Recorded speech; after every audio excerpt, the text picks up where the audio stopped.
ما زال عندنا زيرو هنا.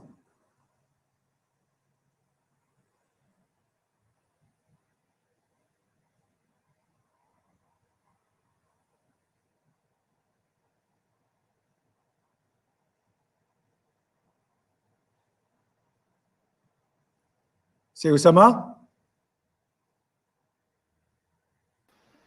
We are live, sir. Please. Okay, thank you. Greetings to you, everyone, wherever you might be in the world. We're happy to have you with us for another webinar this Tuesday. And for this Tuesday, we have another distinguished speaker, our colleague, Professor Moez AMRI of Mohammed VI Polytechnic University in Ben Guerir, Morocco. I'd like to give you an overview of Professor Moez bios. Moez is an international scientist with more than 21 years experience in teaching and research in genetics and plant breeding, crop production, and management. Skilled in plant breeding with proven records in genetic enhancement of food legume crops and their integration into the cropping systems for healthy soils and better nutritious food. Professor AMRI is a former researcher and food legume breeder. That means chickpea, faba bean, lentils at the National Institute of Agricultural Research of Tunisia, INRAT, for those who don't know it. And Regional Field Crop Research Center of Beja, the beautiful Beja in Tunisia. And the International Center for Agricultural Research in the dry areas, ICARDA, now stationed in Morocco because of the troubles in Syria, where it was first located. Professor AMRI occupied the position of the regional coordinator of food legume breeding activities on chickpea and faba bean, and this is no surprise. Presently, we are lucky to have him as a professor of genetics and plant breeding at Mohammed VI University, Polytechnic University in Ben Guerir, Morocco, nearby Marrakesh, 50 kilometers away, North Marrakesh, where he is conducting research activities on major cool and warm season legume crops, as well as high nutritional value, listen to this carefully, neglected, underutilized legume species. I like that, the news, that's what he calls the news. We need more scientists to work on these neglected and forgotten crops in African countries. His main focus is on biofortification, combining both genetic and agronomic approaches in order to develop new biofortified and nutritious varieties that could contribute in enhancing food and nutritional security in Africa. He is very well exposed to regular collaborations with international research entities and groups and has good experience in coordinating research and R4D, research for development activities and projects involving many well-established researchers from different national and international institutions. So today, here is a golden opportunity for you to link with distinguished researcher. Without any further ado, I will give him the floor to deliver his webinar entitled Bringing Pulse Crops to the Front Line for Better Yield and Sustainable Nutritious Agri-Food Systems. Okay, Professor Moez, the floor is yours. Thank you, Sibolith. Thank you for this introduction. It was like nice to hear from you, and then I would like first to thank all the colleagues from the School of Agriculture, Fertilization and Environmental Science for the invitation. I'm really pleased and I'm happy to contribute in this webinar series. And in this presentation, so I will be talking about legume crops, a group of crops that I was working on for more than 17 years now, and then unfortunately they don't have that much interest from farmers and even policymakers. And then I will talk in my presentation about the opportunity or what could bring in the pulses to the front line of agricultural front line for how can this bring or improve yield and maybe build a sustainable and nutritious agri-food system.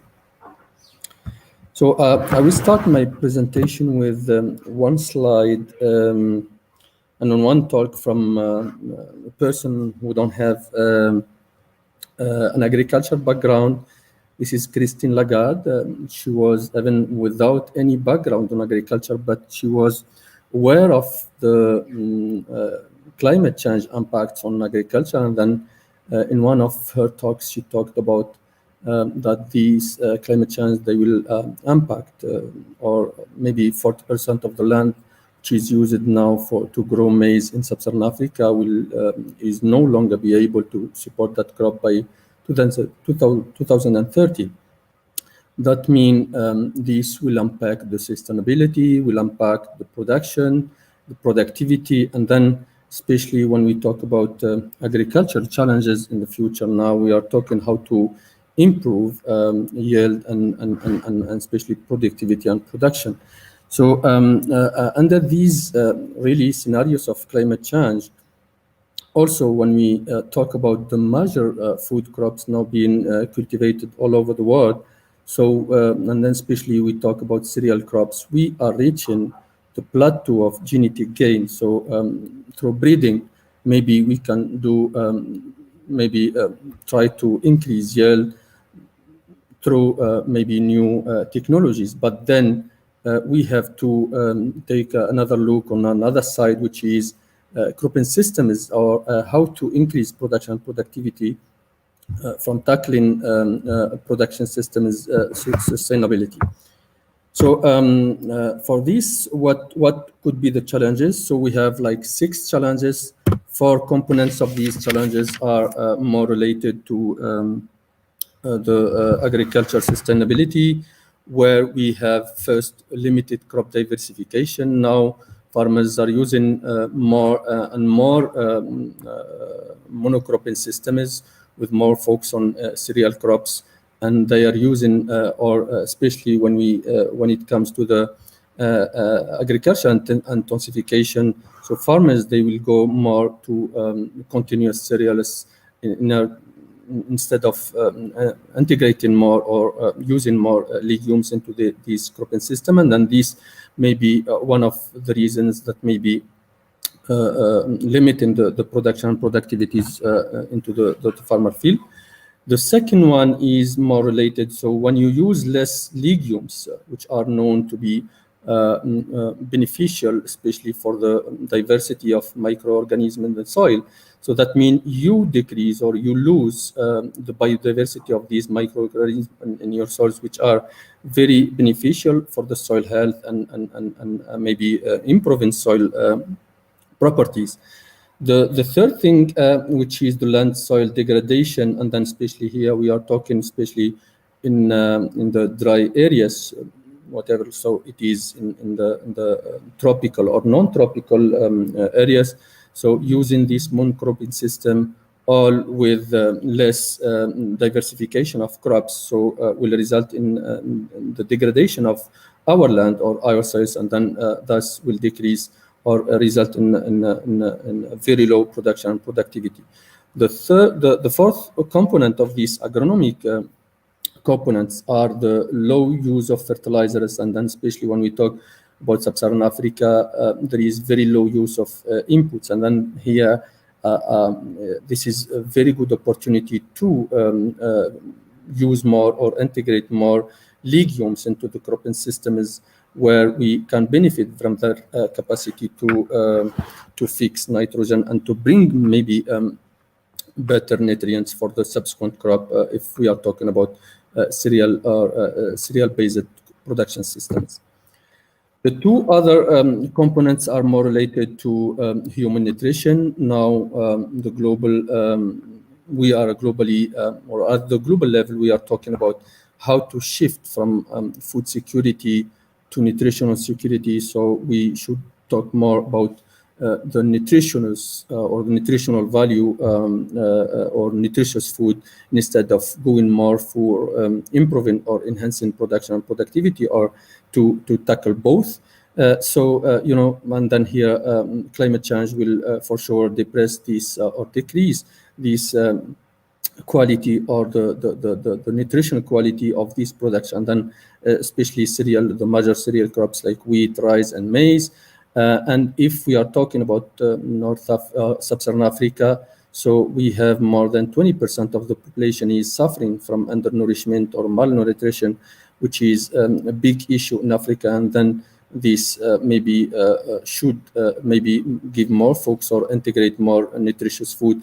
And even in developed countries, we have problems like obesity and other health problems. But these may be using balanced or better nutritious food will maybe improve or somehow contribute in overcoming these problems. The other thing that I will talk about is the international agricultural net trade, and then here I'm using this figure which was published in FAO report in 2018, and especially to give an emphasis of how despite the big potential of our continent, which is Africa, for like agriculture production, but still this continent is a net importer of agriculture products. And then we are importing basically from Americas, Europe, and Australia, and then I will come back to these two, maybe Canada and Australia in my presentation. Just to mention here that despite this big potential of this continent, there is a huge potential, but unfortunately, our continent is still importing its food, and then here we are talking challenges that maybe tackle like food security, but also nutrition security. When we talk about like importation, so or import of agriculture products to the African continent, we can see that the two most like important exporter of food to Africa are Canada and somehow Australia. These two countries are exporting basically pulses to Asia and Africa, and then Africa is net importer of pulses when it comes especially to cool season legumes, and then I will come later with some details for that.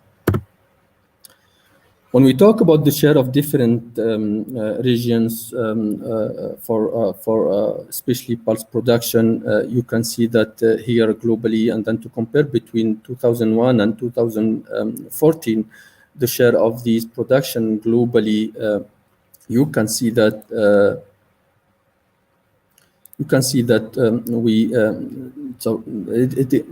production or the share of or the contribution of Africa in the production of pulses has increased between 2001 and 2014 by let's say 10%. But if we go to different crops cultivated in Africa, combining both like cool season legumes and warm season legumes, there is for sure a decrease for chickpea somehow, but we can take like Africa is in net, or when we talk about cowpea, this crop is very specific or very African crop. That means we need maybe in the future research activities to focus on that specific crop. Also, when it comes to the dry beans, but if we see here, we have like major crops or legume crops in Africa are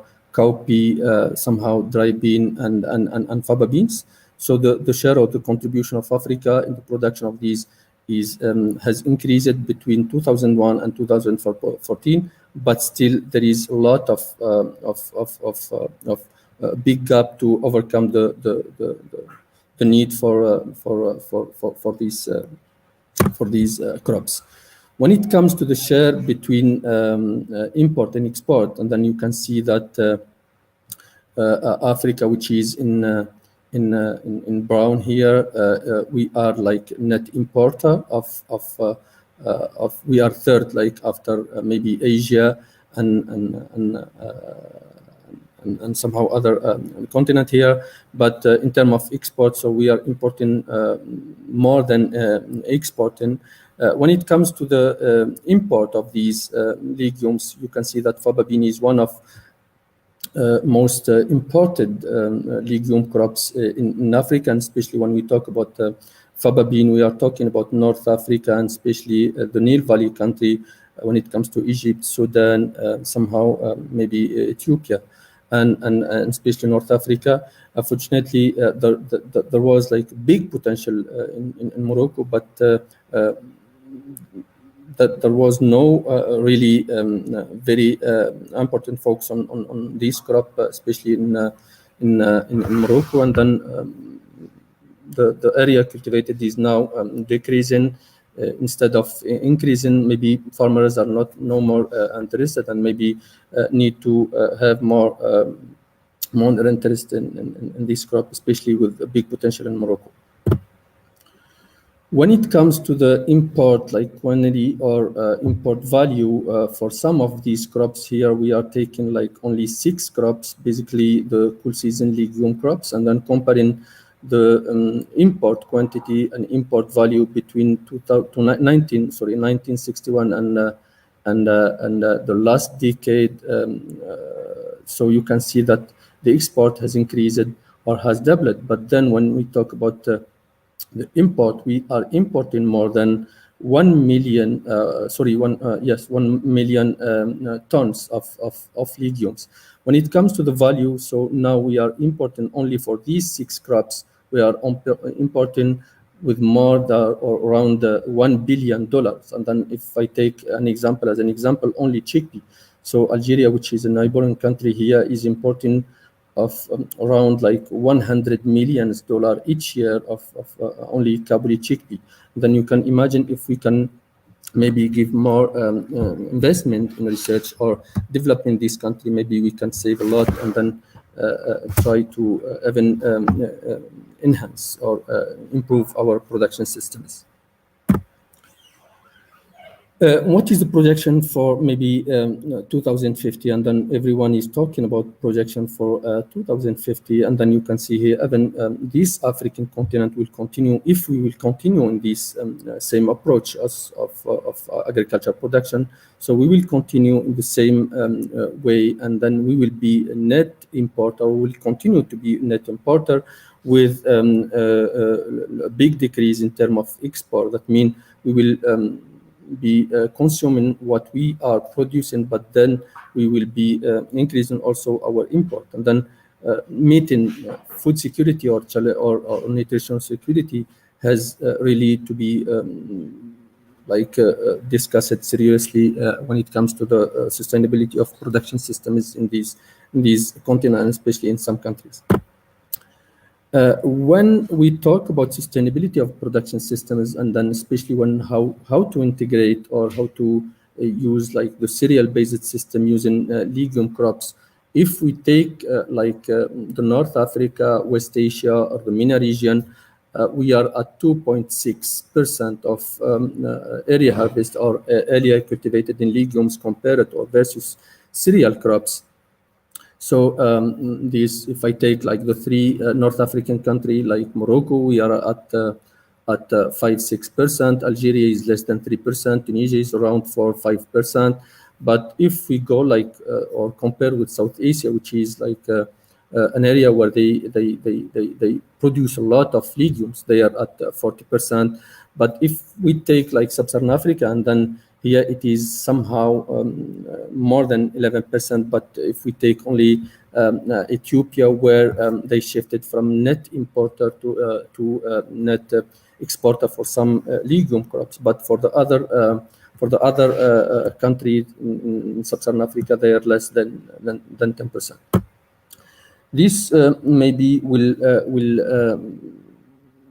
be better to give the potential for these legume crops in the African continent and the landscape, which are the crops that we are growing, or which are the crops where we should focus more. So we have, as I mentioned before, the different legume crops, including cool season and warm season legumes. And then if you can see here, especially for faba bean, there is big potential, especially in North Africa and somehow the Nile Valley region.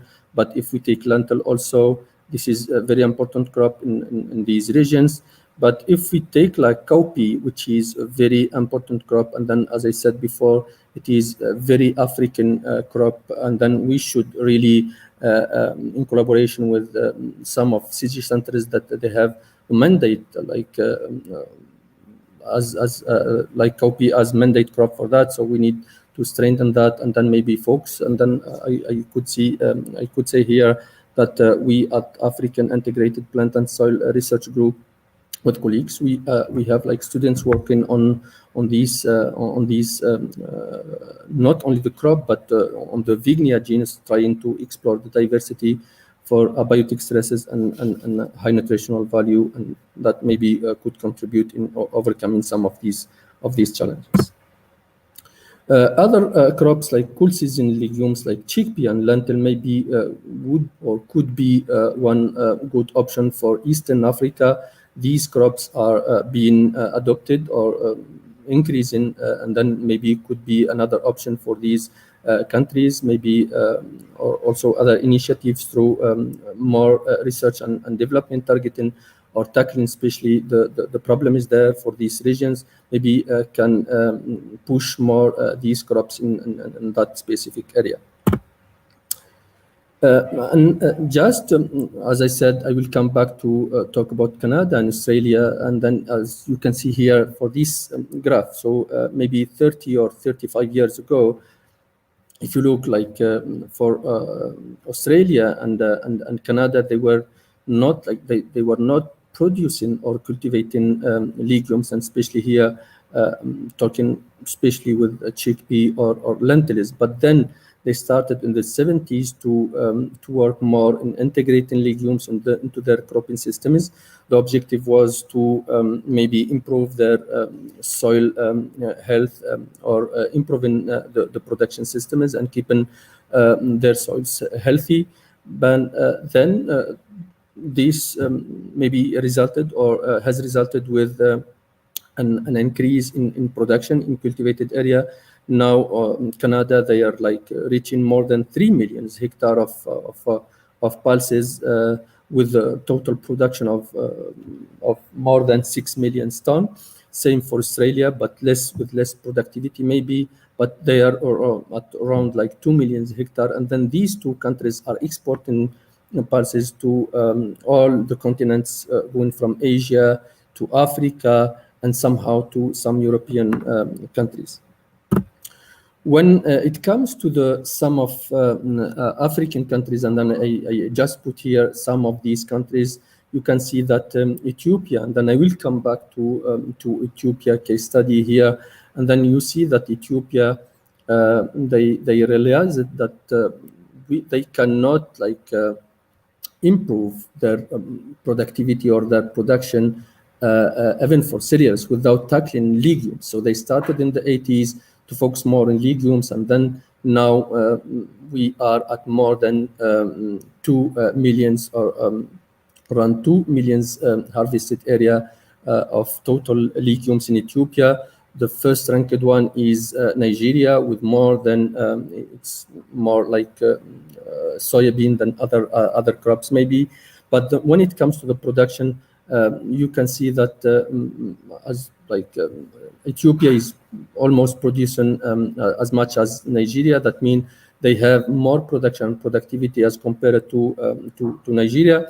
When it comes to the other countries, and especially here, I was talking about Morocco. So they in the 18s they were at 500,000 hectare. Now they are at less than 300 maybe, or somehow around 300,000 hectares. And especially when it comes to faba bean, they are at less than 200. And then they were first like producer, and then first in terms of harvested area for faba bean in the 18s. And then coming to Ethiopia, and then here I put just a lesson from Africa.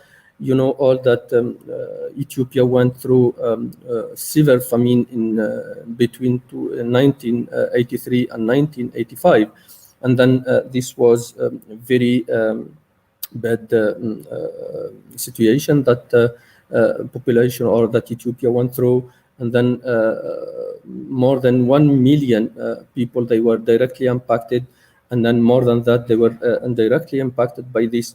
But then they learned that, like the lesson, and they started to invest in their agriculture production. So first thing they started to do is to build a sustainable production systems. And then here I took only 3 major legume crops being cultivated in Ethiopia: lentil, faba bean, and chickpea. And then you can see between 18s and recently the actual data. So we have the harvested area of lentil has doubled, same for chickpea, and almost same for faba bean. But when it comes to the production, and then you can see that the production of lentil has multiplied by almost 6 times or 5 times. So we're going from 25,000 ton to more than 120 or around 120 ton. For chickpea, it is somehow has increased with 7 times, and for faba bean, it is almost 3 times. That means they invested in using like new technology in terms of new varieties, but also new crop management systems, and also this has resulted in increase in the production, and not only the production but also the productivity, which is very clear here. So when you increase the harvested area or the production of legumes, for sure, so we have here around 1 million hectare. So this will result for sure with an increase in the production and productivity of cereal crops. And then you can see here for wheat, which is with the harvested area around 2 million hectare. So we have they have more than 5 million ton production. So for sure there is a contribution from the new varieties released, the increase in yield, but also the sustainable production systems has significantly contributed in this really success story from Ethiopia. Now Ethiopia is becoming one of the countries in East Africa, and then maybe, if I could say, one of the best countries. They have a very somehow advanced and then successful agriculture production systems. They are shifting from net importer to net exporter for some crops, like some legume crops like lentil, and maybe other crops. So using legumes for sure into the cropping system has many benefits, and then I will maybe take some of these benefits for agriculture sustainability. I will start with the capacity to produce for pulses crop to produce more than from less. Sorry. So with legumes, they are always cultivated in somehow dry areas, because they need less maybe water as compared to some cereal like wheat or maize or what we have as other cereals, except like barley.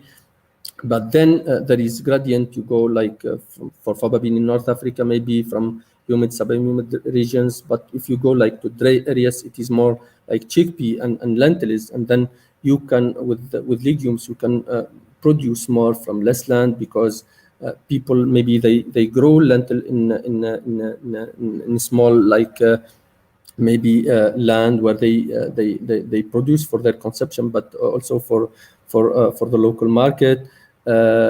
Maybe compared to the big farmers which are or who are using more like agriculture intensification, they use less maybe legumes. But with small farmers, this is a window for legumes, or to develop legumes. These crops also are crops that you could produce more from or with less water or precipitation. And then you can see here, only to produce 1 kg, or to make like 1 kg soup of lentil, you will need only 1,250 liters, compared to beef, which is more than 13,000 liters of water. So this is like the need for to grow or to produce from these group of crops. You can also, as they have the capacity to fix nitrogen, you can produce legumes with less inputs in terms of fertilizers and pesticides used to control like diseases or what or other like weeds or what we have. And then all the capacity of these group of legumes and their capacity to fix nitrogen from the atmosphere, and then to release or to use part of this nitrogen. But then after harvesting, in the residue, we will have like nitrogen source, or a source of nitrogen, which is an organic form that will be through time will be with the bacteria will be releasing part of these gradually part of this nitrogen, which will be available for the subsequent crop, which is cereal. So this maybe or this could help or could help the farmers to use less fertilizers, less inputs, and maybe secure an organic which will be degraded into through time as a good source of nitrogen. The other thing, when we talk about like rotation between legumes and cereal, and then how to valorizate this source of nitrogen, which will be remaining in the soil for the subsequent crop. Here, there was a study which was like performed with by Frank and and published in Agriculture, Ecosystems and Environments, where they compared the continuum cereal production, all with rotation with legumes, and then here it is meta data analysis targeting different regions in Africa, going from the savanna of southern Africa to the Sudano-Sahelian zone in Sudan, and also in Senegal, the other region. So where they use it, or they compared the effect of this integration of legumes into the cropping system, an increase in the cereal yield. And then you can see for all the regions, there is a net and significant increase in terms of yield for the rotation system is using legume crops. It depends on the region. It depends on the because we have different environments, different soil types, different amount of precipitation. But then there is net or significant differences between these different regions when it comes to the rotation and continued cereal. The same authors, they also compared maybe the impact of using different legume crops into within or for these cropping systems, going from cowpea, groundnut, soybean, and pigeon pea. And for all these 4 crops, you see that there is a net increase in terms of yield for the cereal crop compared to the continuum cereal. and this for sure comes or as a result for what they leave or what we have as a residue or a source of nitrogen, but also for the root system or the root system of the legume crops that maybe will maybe improve the soil structure, and then maybe will be better or will give more better conditions to the subsequent crop. The same authors, they did like another study where they compared the continuous cereal with no fertilization as compared to legume cereal cropping system or rotation. They compared with different amount of fertilizers used, and especially import of nitrogen fertilization. And then you can see that the relative increase of yield is very like can exceed 50% when it comes to the no use of nitrogen fertilizers. But once you start to use, so that means this relative increase of yield will somehow decrease. But this maybe with agronomy approach that they can maybe calculate the best rate that they can use in order to keep like the valuable input of legume crops in the production systems. Also, when it comes to the negative carbon footprint of legumes when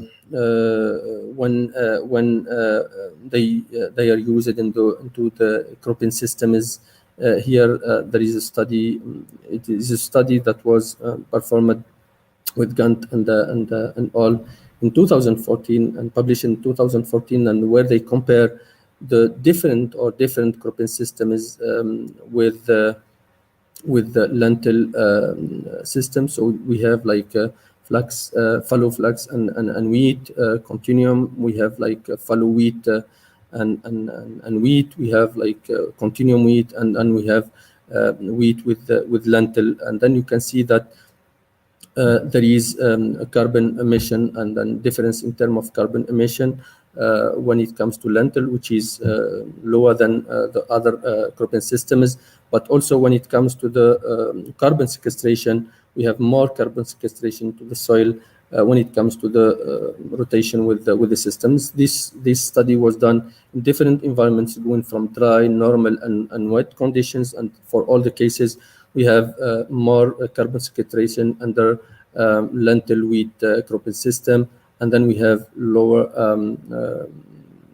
carbon emission when it comes to the CO2 emission.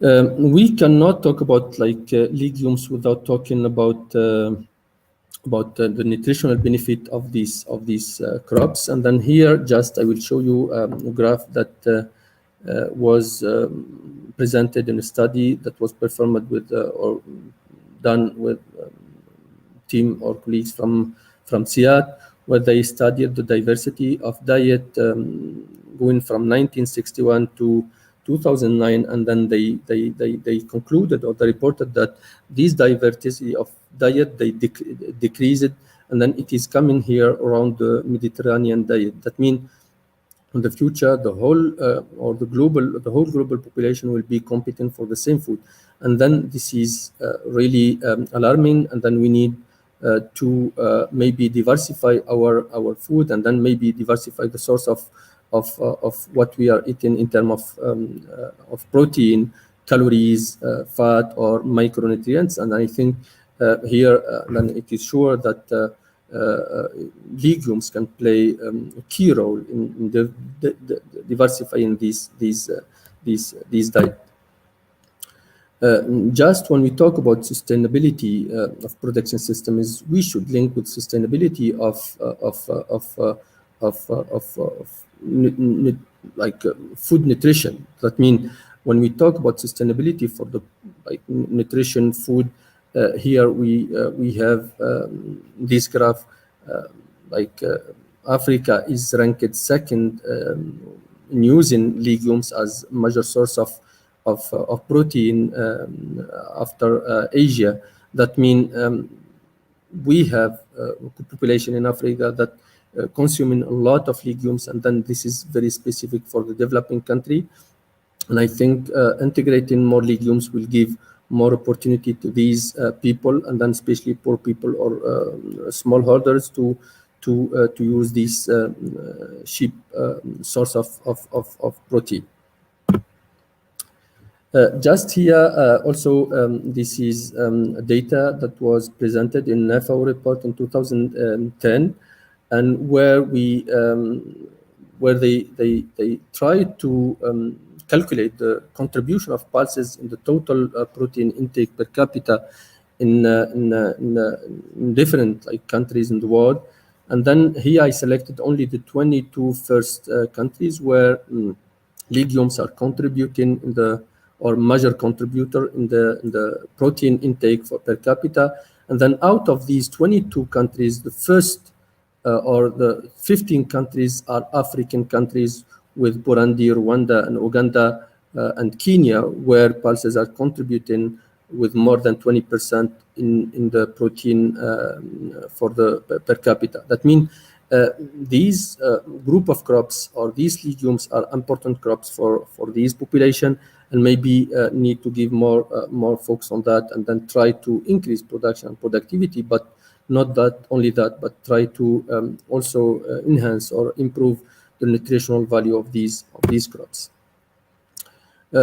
Just to show you and then to compare with cereal here, this is collection of more than 300 lentil genotypes. They were screened for and evaluated for their nutritional value, and especially content in iron and zinc. And then you can see here, so as compared to cereal, where you have less amount of iron and zinc, here for lentil, the iron ranked from like 50 or 60 up to 120. When it comes to the zinc, so the different values are ranking from 35 to 60 to 75 maybe, and then maybe more than even than that. So this is only taking or tackling the genetic contribution in this biofortification or this content of micronutrients. And then the approach is how to combine now the genetic approach all with the agronomic approach by combining like the fertilizers all with micronutrients, and then maybe starting from upper level of nitrogen of micronutrients, and using this agronomic approach maybe will be better to increase, and then will help to increase better the value of these crops. My last slide here, I will be talking more about the adaptation to maybe different type of soils when it comes to acidity. So, and then you know that availability of or the capacity of the plant or the crop to dig or to mine or to absorb the micronutrients of the soil, it depends on the soil acidity. So more you have alkaline soils, so you have maybe deficiency in terms of iron and zinc, especially when we talk about biofortification. More you have acidic soils, you have like these elements or these micronutrients are available, are reactive, and the plant can take. So and then maybe so you can see even in Brazil or in Africa, you have more soybean, where in Brazil, for example, soybean is driving the agricultural revolution production, where they are like net exporter of soybean, because these type of crops or these legumes are more adapted to acidic soils. So you can grow legumes where you cannot grow cereal crops. This is not only the case, but even if you grow cereals, or if you grow like legumes in alkalic soils, you know that they have the capacity to, due to this capacity to fix nitrogen from the atmosphere. So in the rhizosphere of the root system, they create like they can decrease the alkalinity of the soil, and then so they decrease the pH, and then decreasing the pH, they will make like these micronutrients like iron and zinc available for the plant, and then so they can absorb. So growing legumes in alkalic soil, that means they have, if you have like iron and zinc, and then you come with fertilizers using combined with iron and zinc. So that means they will absorb or take, and the level of uptake of these nutrients will be better than growing maybe cereal crops. But also when it comes to the acidic soils, maybe also growing these crops maybe will give more benefit when it comes to the biofortification. And then here for these figures, you can have like fababin rhizosphere, and then visualization of rhizosphere acidification of 3 crops. 2 of them are legume crops. The third one is maize, which is cereal crop. And then you can see in this rhizosphere of the root system, you have acidic pH, or they decrease the pH. Here is soybean, here is maize, but then here is fababin intercropped with maize, with maize, yes, and then here is soybean intercropped with maize. That means even for the intercropping, and then not only rotation but also intercropping legumes with cereal can maybe could improve or make these cereal crops take more micronutrients, and especially iron and zinc from the soil. This is my last slide. The last message from my presentation is eat pulses for good health and grow pulses for soil health. Thank you very much for your attention, and I'm done. Thank you. Thank you. My microphone. Thank you very much. Thank you very much, Professor Moez, for this very insightful seminar. And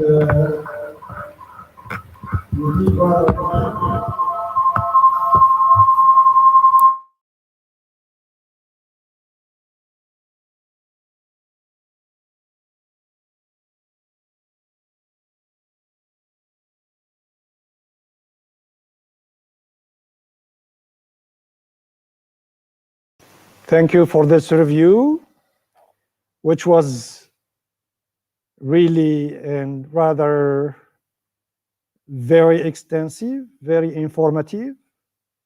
And we have learned a lot from you. And keep up the good work about these precious crops for our cropping systems, as well as for the health of the citizens of the world, especially in Africa. And probably now we can go to have some questions from our viewers. And I'm delighted to see some good friends over here, like Mr. El-Hadi Ma'tougi. I don't know where he's stationed now, but a big hello to you, my friend. And thank you for your valuable comments. And the question I have here, just before my eyes, is from Professor Michel Ghanem. And he says, great talk, Moez, which I'm not surprised with. And he says, what are the barriers of growing pulses? Is it just yield? If you had to prioritize a barrier to tackle, what would it be? Yeah, this is very interesting comment. So if I had to choose one, we would say policies. Because compared to, hear me. Yeah, this was very very interesting comment. Thank you, Michel. If I have to choose one, I will say policies, because researchers they are tackling all the, like if we are talking about constraints, even diseases or abiotic stresses, there is always technologies to overcome this and then to try to solve the problem. But then the real problem or the real constraint that there is no clear policies that maybe could bring these crops into the front line compared to what we have for cereals. So maybe there is no very well organized market. It is like free market. there is these group of crops. They are like, even from farmers and policymakers, they are treated as second crops or second category crops. So I would say that the most important maybe barrier to tackle is policies, and then to come with policies that maybe could push farmers and also the governments to push to grow legumes, all with cereals for sustainable production system. Okay. Here is someone who agrees with you, and that's our colleague, Professor Lamari Abdelali from Ras Tat. And he says pulses should be considered for their impacts on soils, and more policy efforts are needed to rehabilitate them. And I think he agrees with you quite a bit. And I thank him for making this comment.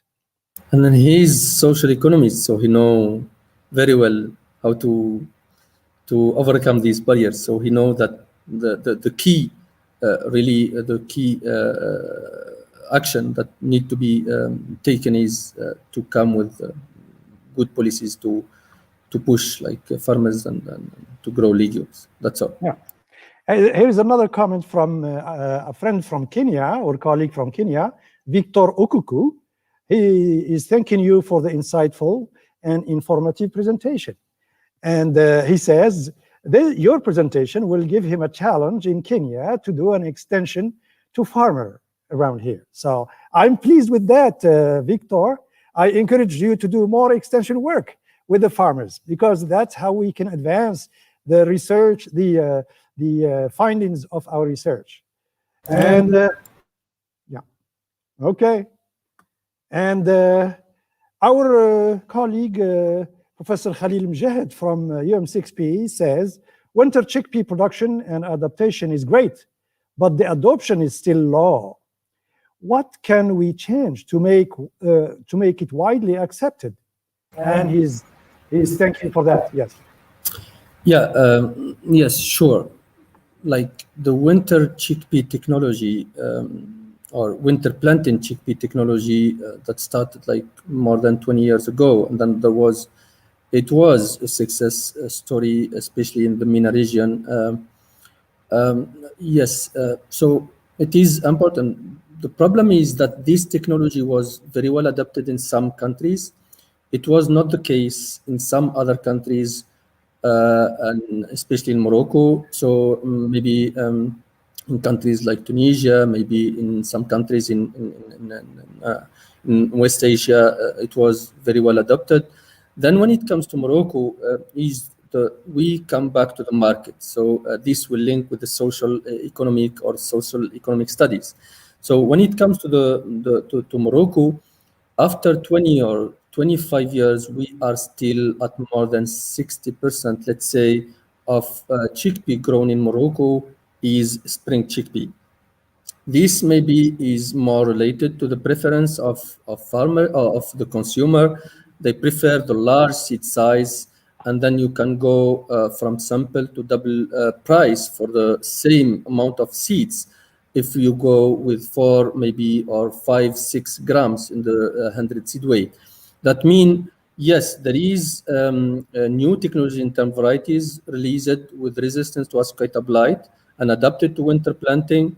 But then when it comes to the seed size, so when you increase, so there is like limit where you cannot go beyond, otherwise you will have penalty in yield. But then I think this has to come from maybe encouraging more farmers to adopt the new technologies. They can increase yield because you can go from sample to double in terms of yield. So what you lose in terms of price, maybe you will win in the production. But this need to also push from the policymakers, and then and also the market to be organized, and maybe to come with industry also for the transformation. If the variety is small seeded, so maybe it will be transformed, and then maybe there is other. But yes, for sure, a lot of things to do. And then if we take like Morocco as a spring planting chickpea, the only variety which is being cultivated in Morocco is garbanzo with more than 70 grams the 100 seed weight, but it is very susceptible to ascochyta blight. So if there is like rainy season or late rain, it is completely destroyed. So if you compare with the winter chickpea, there is no way to compare. So, but the problem is also maybe comes from the availability of seeds. So the access to the seeds also is one of the reasons for this adoption. Maybe there was a project in collaboration with India, the EMILA project. There was really good work or good job that was done with from the team, and then they pushed it. They targeted different regions, and I think that there was a big impact on that. But this should be maybe should follow up with that, and then try to bring, especially when you have new technologies. And then I know that there is like two new varieties been released recently in 2017. Maybe other varieties been released by INRA, the national institution, and the team working on chickpea, and this maybe will contribute a lot in shifting from this spring to winter chickpea. Thank you. Thank you, Professor Moez. Here is another question from Dris Agro, and I think at the end of his message, he's revealing his true identity. Mr. Tuhami Idris, our doctoral student in Lincoln University in New Zealand. Hello to you, Idris. And he says, thanks a lot for this rich presentation. How can we convince farmers to go back to rotation systems, including pulses, instead of monocropping, especially in terms of profitability? And he says, yes, he sends his greetings from New Zealand. Yeah, thank you for this interesting question or remark. So I could say the farmers, they know, but you know, the farmers, they sell kgs, they sell seeds to get money. So what they look for is only what they get back money. So from selling their production. Unfortunately, they don't calculate the benefit of these legumes, especially when it comes to the long-term investment on these cropping systems. I showed here two case studies. One is Ethiopia, which is very clear and then a lesson to learn from, and the other one is Australia and Canada. And I'm quite sure that Australia and Canada, when they started to grow lentils and chickpea there, they were not targeting production.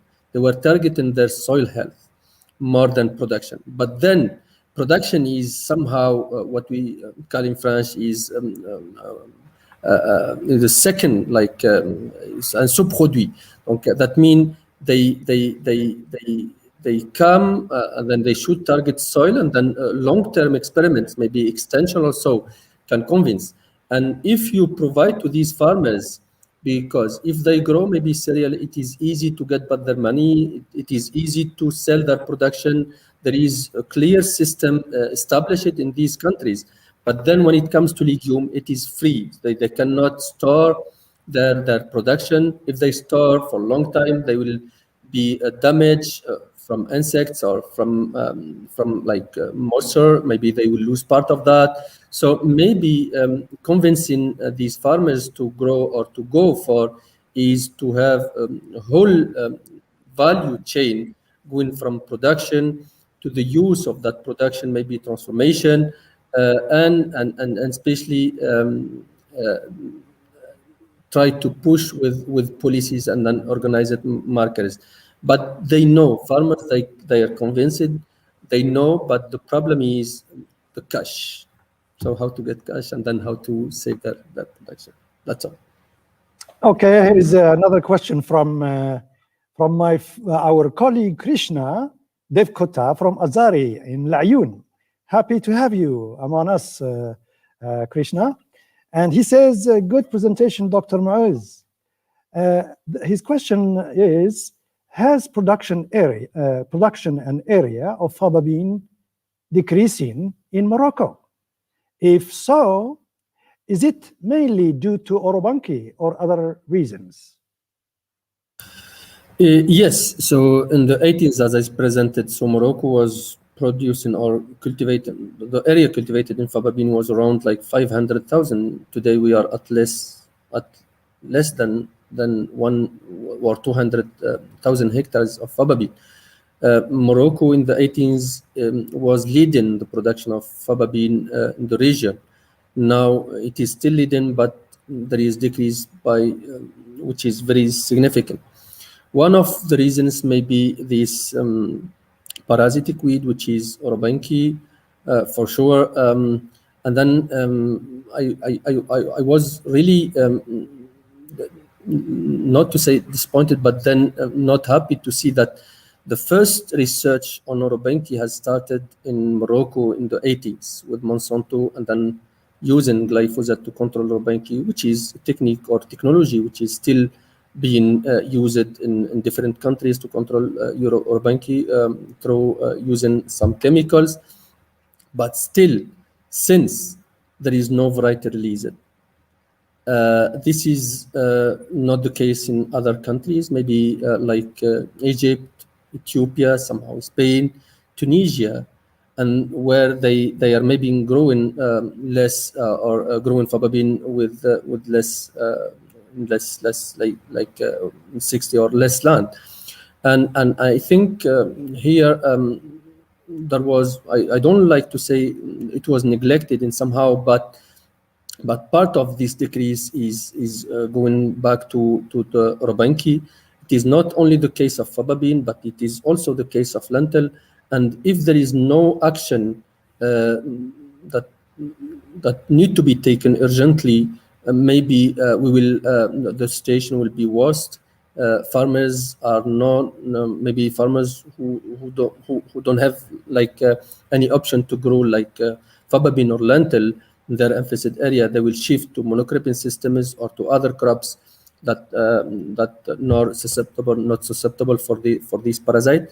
But I think, and then it was discussed along, and then the best way to control Orobanki is through an integrated cropping system, an integrated approach based especially on genetic resistance.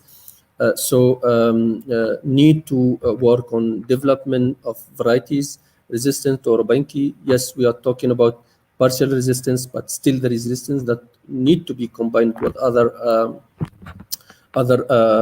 components or other control methods in order to control this parasite. I have, let's say, I was working here in Morocco for more than 4 years now on with colleagues from INRA and then from other institutions on Orobanki, and I could say that we started to develop germplasm, and maybe some of these lines are with colleagues at INRA, and then will be maybe they will maybe very soon working on that maybe, and then this maybe will end with the registration of some varieties resistant to Orobanki. Thank you.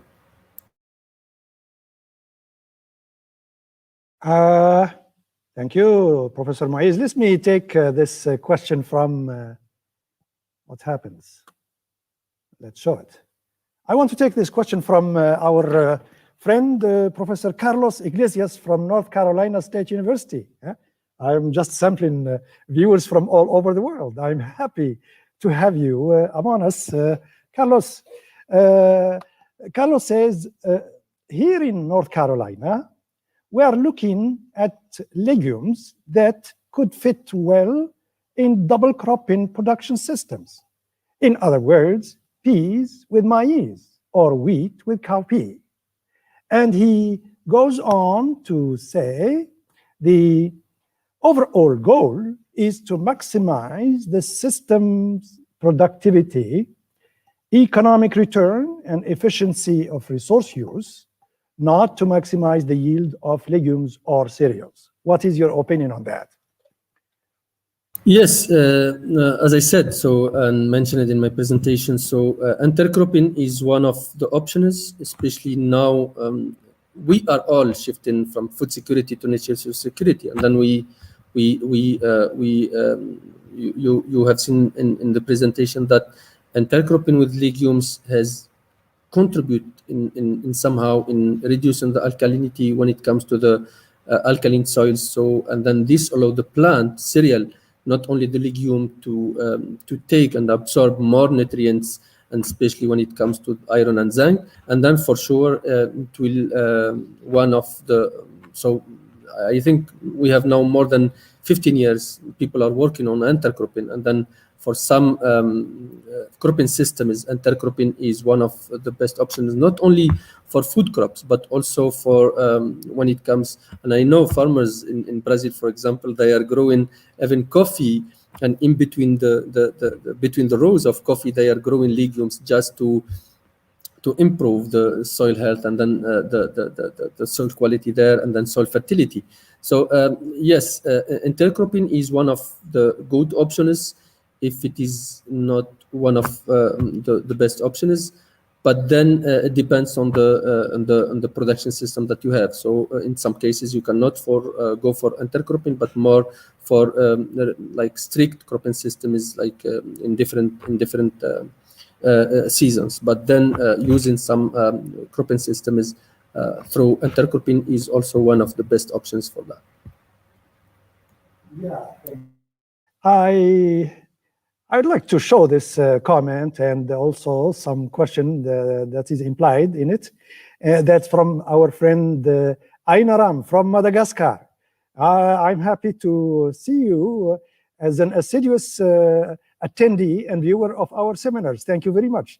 Please convey my greetings to Ms. Nene, the director of your institution. He says, hello, very interesting presentation. Maybe we need to develop more industries that transform pulse crops, then producers will orient themselves in the system to improve their income. Definitely, this one of good comment. So definitely this one of the key actions also to take. We have like transformation for cereal, like into pasta, for wheat, for durum wheat, into couscous in the North African countries, for the durum wheat also into bread, maybe for the bread wheat. But then when it comes to legumes, it is very limited for some sweets maybe, but then we need to diversify and open the market. So the key is, and then I will come back, the key to develop any crop is the policies all with the market. So if you have good policies, and then if you have market, the farmers, they will flow. Definitely, this is one of the key actions to tackle. Thank you. Okay, thank you, Moez. Back to Bengurir with our friend, Professor Leonardus Vergutz. He again says, dear Moez, congratulations on the nice presentation. And he is asking the question, based on your comments on how to include legumes in the cropping system, can't we show these economical aspects with long-term trials?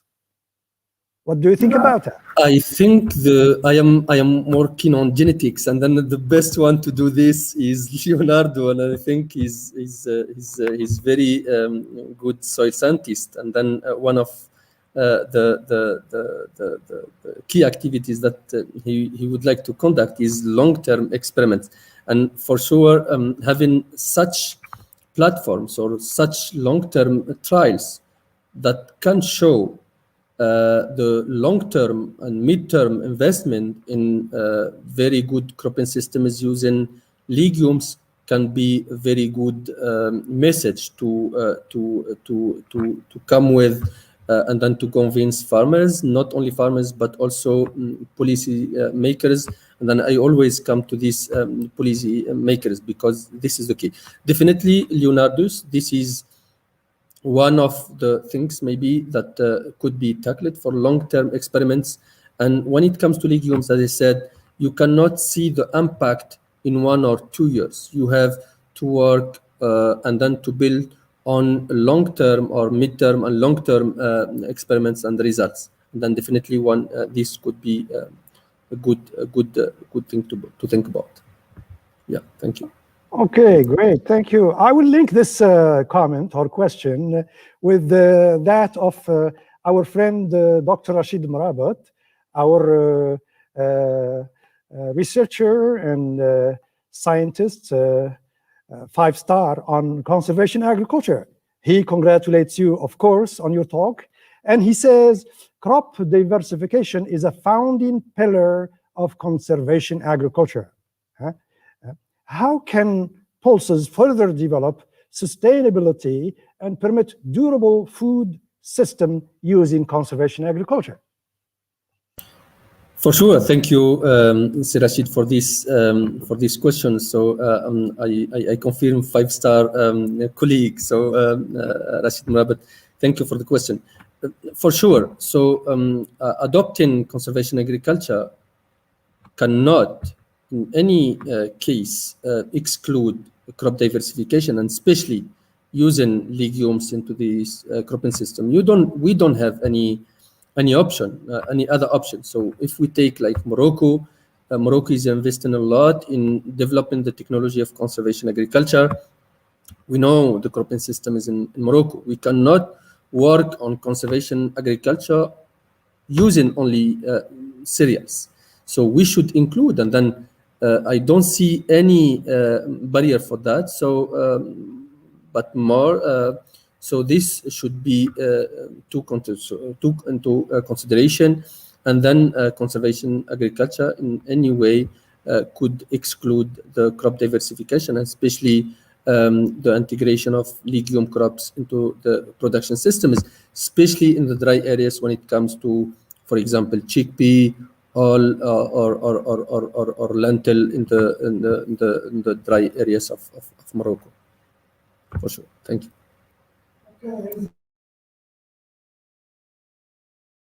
Here is another comment from another viewer, Dr. Omar Idrisi. He says some varieties that could make a positive impact in Morocco are available. Seed system is not working well. Do you think that setting subsidies policies for pulses seed as for cereals would help? For sure, it is always the problem of legumes, the seed system, and then especially when it comes to the open pollinated crops like faba bean. But when it comes to the like self-pollinated like lentil and chickpea, the problem is these companies, seed companies, they don't like to invest because there is no clear cut like policies that can maybe come. And I need to thank here. And then this is like a comment from. It was discussion with my my friend and my brother Mohammed Kharat, who suggested in Tunisia to put like how to say this like to apply 1 or 2% on buying fertilizers, and to go for encouraging using pulses. That means more you use like fertilizers, more they should pay for that. So maybe, and then this will improve the use of legumes instead of, because if you use legumes, that means you will reduce the inputs for fertilizers, and for sure you cannot continue to work with subsidies for sure. But then working on a very clear strategy from the government to make these group of crops going through normal or pipeline, going from seed system to the production, to the harvesting, to the collection of seeds, and then industry will encourage for sure farmers to adopt. I think more in addition or besides the seed system, I will come back to policies. Thank you, Omar. Thank you, Moez. Here is another comment from our colleague, Professor Khalil Al-Mujahid. He says he's inquiring about the effect of nitrogen on yield. Nitrogen uptake and water use efficiency, wheat rotation system, I suppose food legume cereal rotation system, under semi-arid conditions of Morocco, okay? And I guess that was his PhD thesis subject. Or maybe he's proposing for this study for some student.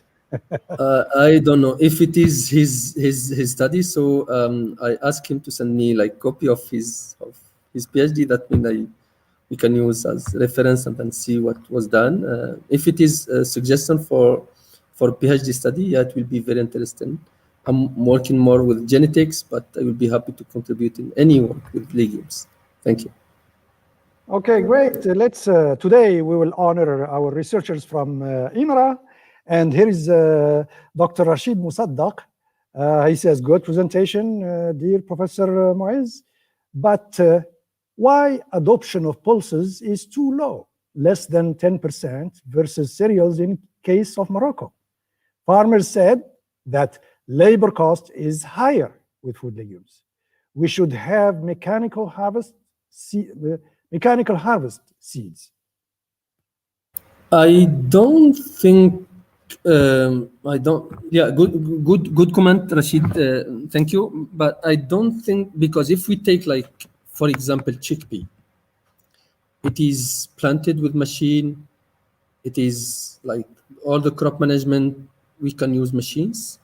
It is harvested with machines, but still, it is not very well adopted. If it comes to the faba bean, it is also always the case. When it comes to lentil, yes, I would like to, or I could say yes in somehow or to some extent, but then there is like great work being done, or new technologies developed by scientists working on lentil, in developing mechanical harvestable lentils. And this maybe can reduce somehow the cost of using laborers. Still, maybe something which is missing is working on, or one of the major problems for legume is weed management, especially the broadweed, the broadleaves weed managements in legume crops, because there is very limited access to, or very limited number of chemicals that could be used to control these weeds. This may be the only thing that we could compare, but then I don't think that one of these is the labor cost. For some crops, yes, but I think the adoption is more related to the access to the market, and more the access to the seed system, and more the access to the new technology. Because farmers, if they see the impact, they will follow. And then I know farmers, even big farmers in Morocco, now they are big producer of lentil, of chickpea, because they know how to deal with their production. Otherwise, for the small farmers, yes, it is still a problem. They will gather or they will suffer in order to sell their production. They need like immediate money, which is not the case sometime, and then this is the major problem. But going to labor cost, somehow we can say it is not really the good reason for that. For faba bean, we can maybe for large seed size, yes, but it is being cultivated for green conception here, green pot conception in Morocco. But I could say this comes like not as one of the maybe top reasons for letting this group of crops not very well adapted in Morocco. It is more, I will come back to maybe policies and seed system. Thank you. Thank you, Professor Moez. I think we have gone a little bit over the time devoted for this seminar, but it was worth it.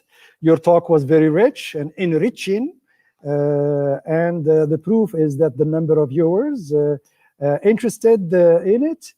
I would like to inform you that we had over 61 viewers, 61 people connected to your seminar, and thanks to this wonderful innovation called the internet. Yes. Thank you. Thank you to everyone. Thank you for the interaction, and next time, inshallah. Inshallah, I will take this opportunity to salute our friends from North Carolina State University, from Madagascar, from New Zealand, from Kenya, from all other countries. Forgive me if I have forgotten any. I'd like to bring that to the sound and voice. And thank you very much for your friendship and for your assiduity. Now, okay. Mr. Osama, are you there? Mr. Osama? Yes. Mr. Osama is here to remind me to make the advertisement for our Fertilizer Science and Technology Master at UM6P. And the deadline has been prolonged up to June 15. So if you have missed the first deadline on May 31st, you still have, let's say, you still have 6 days to apply, and introduce your full application on the platform, the UM6P platform, my.um6p.ma, or if you are looking for more information, drop an email to ESAFE, the School of Agriculture, at um6p.ma. And we have a WhatsApp number at which you can drop a message to our team and they will respond to you. Other than that, you can visit our website, esaf.um6p.ma. And in my turn, I will thank you very much and say goodbye to you. See you next week for another interesting seminar. Bye-bye.